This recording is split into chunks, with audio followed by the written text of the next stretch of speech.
fifth wheel loaded down. I'm headed to Tennessee. I've got a lot of weight behind me right now. Let's see how it goes.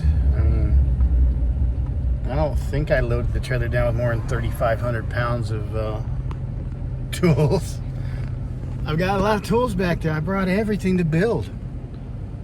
We're gonna see what I can do to get there. I'm gonna drive for about 6 or 7 hours tonight. I'm leaving on a Thursday. I've got a little bit of work that I have to do tomorrow on the road.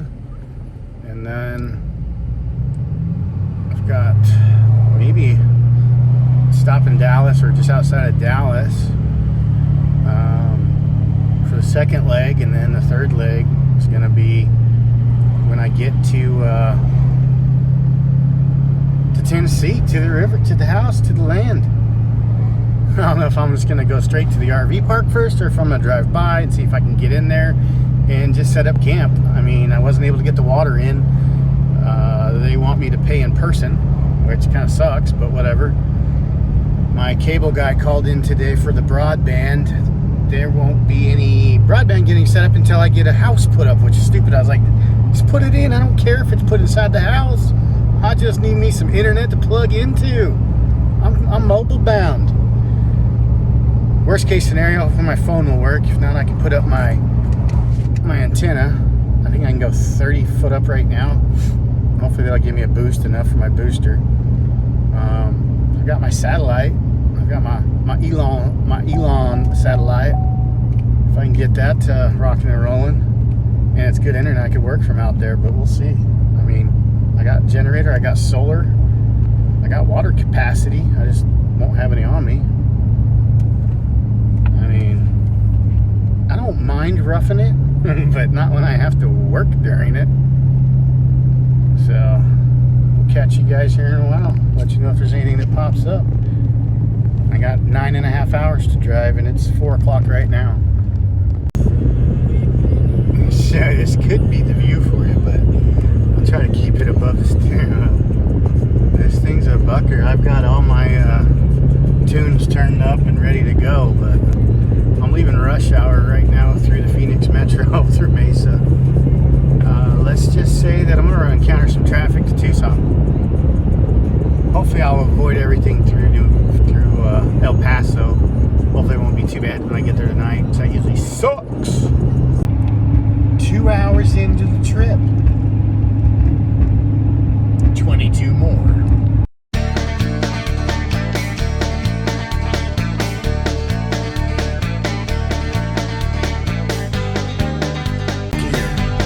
Got like 4 hours of sleep. Ooh-wee, baby, ooh-wee. Working all right. We are. I think it's 7 o'clock. We're starting the day off. Look how beautiful that sunrise is. Seems like it should be later.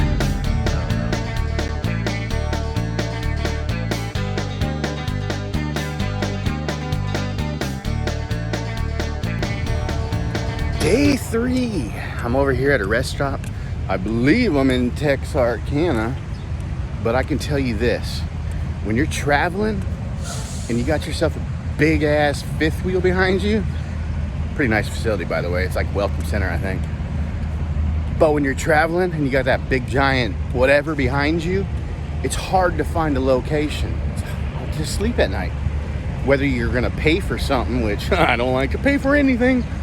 So for me, it's sleeping on the side road at a tilt, you know, whatever, it don't matter. This is my third day, start of the third day, and, you know, I slept on the side of the road. But this place here, look at this, 2 RVs right there. Oh, look at all these spaces, just for RVs. There's our big beast. But they have it set up to where it's just RV parking here, except for this douchebag over here. He snuck in late at night, I guess. But anyway, I think it's pretty awesome that the state of, I think they're in Arkansas, they decided to put in one of these only RVs. Way to go, state of Arkansas.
different to me because there's trees, there's not a bunch of desert. And I am officially in the city limits right now.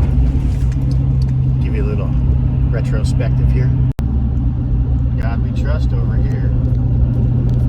Little town. As I'm driving into this sleepy little town, I'm just looking around in amazement. Just the simplicity. There's power lines everywhere, which is crazy to me. I just see green trees everywhere. It's so beautiful. I mean, the sky has clouds and they're separated by different layers as far as the eye can see. The houses are pretty amazing. There's some big ones, there's small ones. You can just tell people take pride in everything that they own out here, especially this big giant horse ranch right here, or farm, or whatever it is. We're gonna have to find out. I see this K and I'm like, Kimberly, that one, we're gonna have to do that for you. As I pull into town, there's river lots next to us on the left hand part of the road right there.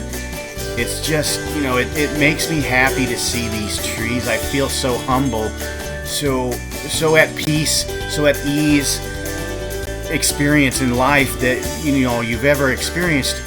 Other than seeing something like this in person, it's amazing going from the desert to here. I'm starting to roll up to the left right there where that truck's pulling out. That's the little campground at the marina. Now I'm driving into the road that's going to lead me to our land that I haven't seen face to face yet. I have not seen it yet, which is going to be crazy. Here it is, our little hollow road. I'm in amazement. I mean, big trees. Sure, they're not sequoias or anything like that, but there's trees everywhere. There's natural habitat. There's life being experienced off of this road. I mean, it's a forest road, really.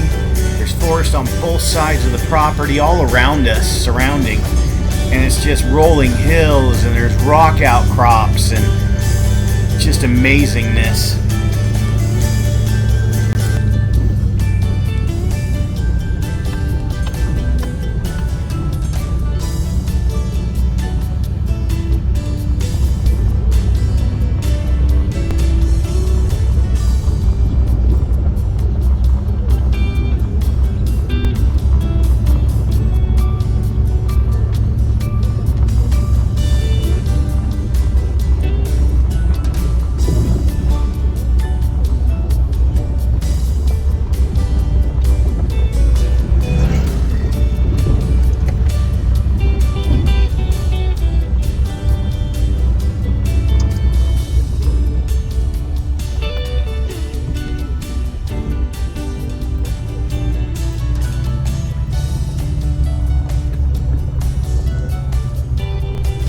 Right here's when I realized that this is the start of my property off to the left.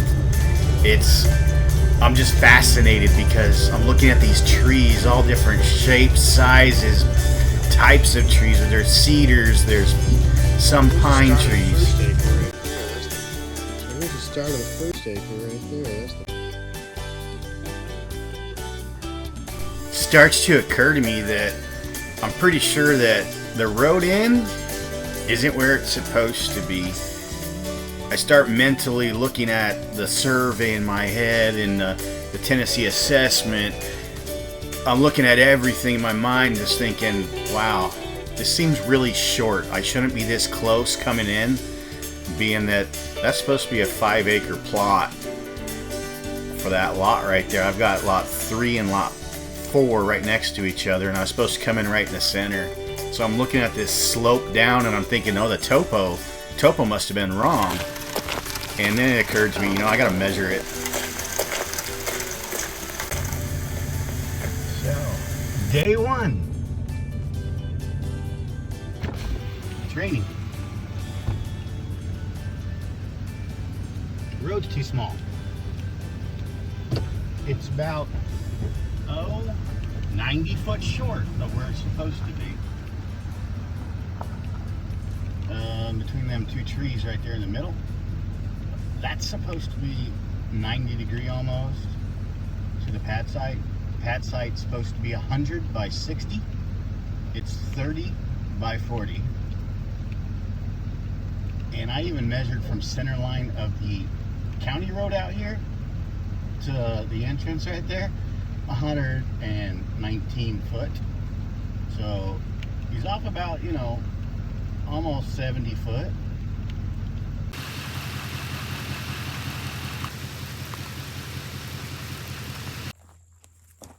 Hey, we're here today. I'm back. I'm back to the property. The rain stopped. It's not as bad as it was. I don't have to worry about getting drenched. I came out here and took some pictures for Kimberly to see. And right now I'm gonna go over here and I'm gonna start flagging off a few things. I'm gonna go get in the thick of it. I'm gonna put on my muck boots and I'm gonna go at it for a little while.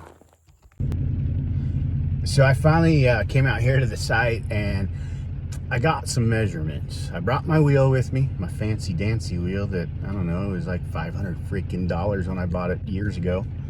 Well, a couple years ago. It's all digital, electronic, it's all fancy dancy. I'll show you later.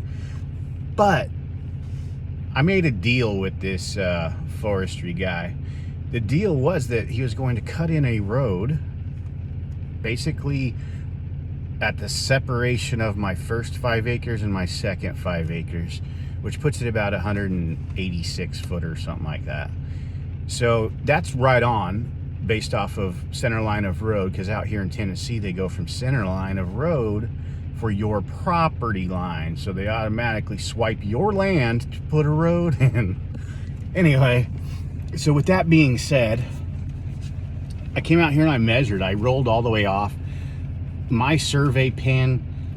I think I was like maybe 5 or 6 foot off of it from center line of the other road that it measured off of, which isn't bad because it should be 372 odd feet or something like that for the 2 5 acre fronts, something in the back. But the road was supposed to be 190 foot into my property. 119 foot is not 190. Maybe it's hillbilly math. I don't know. But I'm kind of holding back a little bit until I actually talk to the guy and figure out what he had in mind when he decided he wasn't going to go any further. Granted, back in here there is a redneck septic, and there is a what I believe to be a well house. It's raining right now and I didn't want to get into it. I'll get a chainsaw and cut some trees down later and move some stuff, but I've got an excavator coming tomorrow. So what I'm gonna do is I'm gonna check into with him on what's really going on why he only went 100 foot. And I'd actually messaged him the other day and asked him, hey, what was the measurement for the road in, because E911 wanted to know so they can assign it an address and let their folks know how long to get to the house. He said, yeah, I think that's about right, 190 via email, so no accent, but it's 119 foot. I told him I've got a 35 foot fifth wheel and my truck that need to be able to get in there and turn around.